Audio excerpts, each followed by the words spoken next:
코로나19 종식되면 어디로 여행 가고 싶으세요? 파리? 뉴욕? 런던?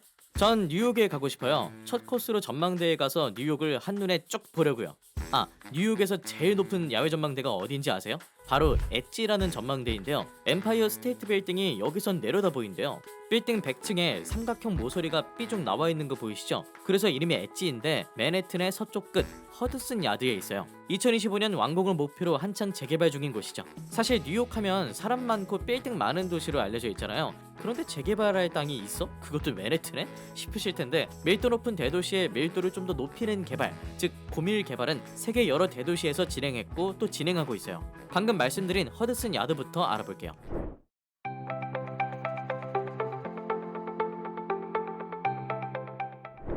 이 허드슨 야드는요, 허드슨 강변에 낙후된 철도 역사랑 주차장, 공터가 있는 곳이었어요. 뉴욕 땅이 이렇게 놀고 있는 게 아깝잖아요. 당시 뉴욕 시장이었고 블룸버그 통신의 창업주이기도 한 마이클 블룸버그가 재개발에 나섰어요. 공공이 개발 주체로 세운 마스터 플랜에 따라서 초고층 빌딩 16개를 짓고 그 안에 주거, 업무, 호텔, 학교 같은 시설을 넣는 사업인데 총 사업비가 250억 달러, 우리 돈으로 28조 4천억 원이나 돼요. 민간 기업 투자가 필요하잖아요. 마이클 블룸버그가 아낌없이 인센티브를 주겠다고 했어요. 이 아낌없이 주는 인센티브엔 뭐가 있느냐? 우선 세금 3종 세트, 재산세, 판매 이용세, 모기지 등록세를 감면해주겠다. 그리고 공공기부를 하면 용적률을 파격적으로 올려주겠다. 얼마나? 최대 3,300%까지요. 대신에 뉴욕시는 개발 이익으로 저소득층이 살 수 있는 주택을 공급하겠다는 거였어요. 개발 이익 환수하는 대신에 규제 완화해주면 누이 좋고 매부 좋고 아니냐는 거죠. 2012년 착공 후 2019년에 1단계 공사가 끝났는데요. 하나가 베슬이라는 계단 구조물인데 좀 요상하게 생겼죠? 이게 뉴욕의 새로운 핫플레이스가 됐어요. 그리고 지하철 7호선을 연장해서 허드슨 야드역도 만들어졌고요. 타임스퀘어역에서 두 정거장밖에 안 돼요. 걸어서는 20분. 쇼핑몰엔 유명 브랜드들이 다 들어왔고요. 고급 아파트도 많이 팔렸고요. 그런데 여기까지만 보면 민간 기업만 이득을 얻는 거 아닌가 할 수 있는데 그렇지 않아요. 주상복합인 15 허드슨 야드 타워를 예로 들면요. 아파트가 391가구인데 이 중에서 285가구는 매매를 해요. 남은 106가구는요. 저소득층을 위한 임대주택이에요. 뉴욕시 주택개발공사에서는 다른 아파트의 입주 공고를 보면 50%는 맨해튼 커뮤니티 보드 주민이 우선 입주할 수 있고 5%는 시 공무원, 5%는 거동이 불편한 장애인, 2%는 시각청각 장애인이 우선 입주가 가능해요. 뉴욕은 과거에도 이렇게 뉴욕시 주도로 재개발을 했었어요. 여러분이 다 아시는 세계 구명센터가 그렇게 지어졌죠.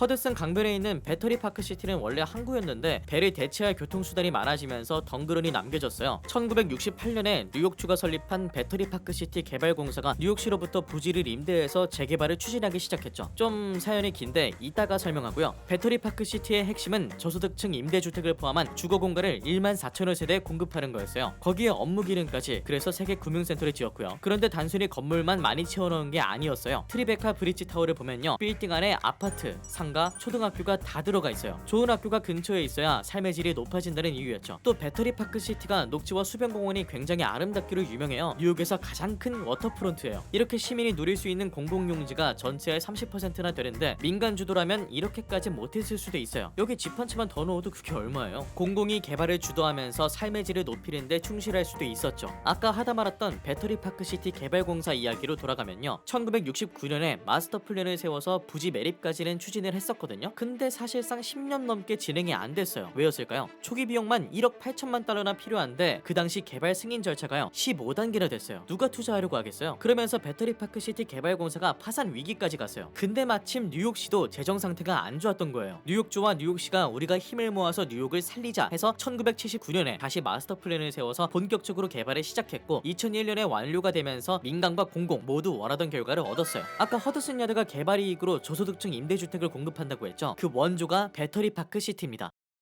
이번에는 유럽 독일로 가볼게요. 지금 슈투르가르트는 낙후된 곳이 아닌 역세권을 개발하고 있어요. 역세권이면 이미 충분히 건물이 많지 않나? 하실 수 있는데요. 독일 국영철도기업이 시행 중인 슈투르가르트 21 사업의 핵심은 지상에 나와 있는 슈투르가르트 중앙역세를 지하에 넣는 거예요. 그럼 지상에 땅이 비잖아요. 여기에 바람이 잘 통하는 공원과 녹지를 만들자는 거예요. 슈투르가르트가 벤츠와 포르쉐 공장이 있어서 대기 오염이 심하거든요. 추가로 주거, 업무, 상업, 교통시설을 갖춘 복합 공간을 만들어서 유럽의 교통 허브로 만들겠다는 거예요. 그런데 역사가 깊은 역사를 훼손하면 안 된다, 환경을 파괴하면 안 된다는 반대가 심했어요. 무려 17년 동안이나 공사가 안 될 정도로요. 그러다 2011년에 국민투표를 했는데 찬성의 과반수가 나와서 비로소 공사를 시작했죠. 공공이 주도하면 아무래도 공공공간 조성에 충실하다고 했잖아요. 2011년에 시립도서관이 지어졌어요. 건물벽에 한글로 도서관이라고 적혀있는데 왜일까요? 여기가 1999년에 설계 공모를 받았어요. 심사위원들이 1등을 확정하고 누구의 설계인가 확인했다가 깜짝 놀랐대요. 1등이 유럽 사람이 아니라 한국 사람이라서 바로 이은영 건축가였어요. CNN이 선정한 세계에서 가장 아름다운 도서관 6위에도 선정됐어요. 이게 11년 만에 지어질 정도니 슈투르가르트 21 사업에 정말 반대가 많았다는 걸 아시겠죠? 이번에는 역세권 개발이 성공적으로 완료된 도시를 알아볼게요.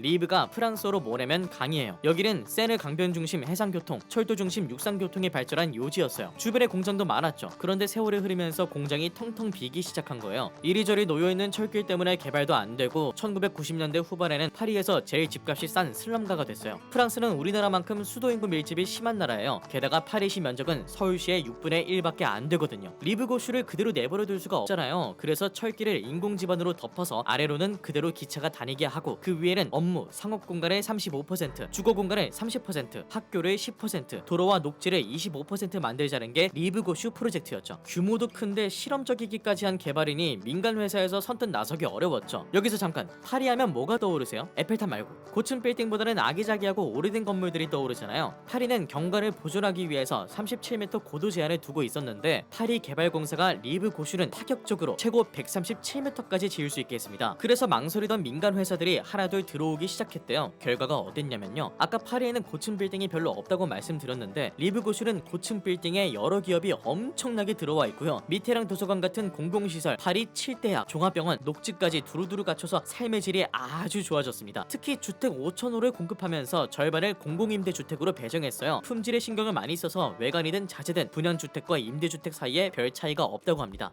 파리처럼 주택을 새롭게 공급할 수 있는 부지가 서울 도심에도 남아있습니다. 바로 역세권과 중공업 지역, 저층 주거지인데요. 현재 역세권은 평균 반경이 350m에 용적률은 160% 수준이거든요. 국토교통부는 이 역세권 반경을 500m로 확대하고 평균 용적률을 300%로 완화해 도심 내 재개발을 활성화할 예정입니다. 앞서 본 도시들처럼 민간은 파격적인 인센티브를 받아 개발에 나서고 개발 이익은 주택 공급에 돌아가 국민의 주거를 개선하는 선순환이 서울에도 가능해지게 된 것이죠. 본격적으로 제도 개선에 나서서 지난 19일에 개정안이 통과됐는데요. 역세권 복합용도 개발 지구 단위 계획으로 일반 주거 지역을 준주거 지역으로 변경하면 용적률을 최대 700%까지 완화할 수 있게 해주고요. 용적률 높일 때 문제가 되는 일조권 규제도 높이 제한을 최대 2배까지 완화했어요. 다음 영상에서 또 다뤄보도록 하고요. 궁금하신 점이 있다면 영상에 댓글로 남겨주세요.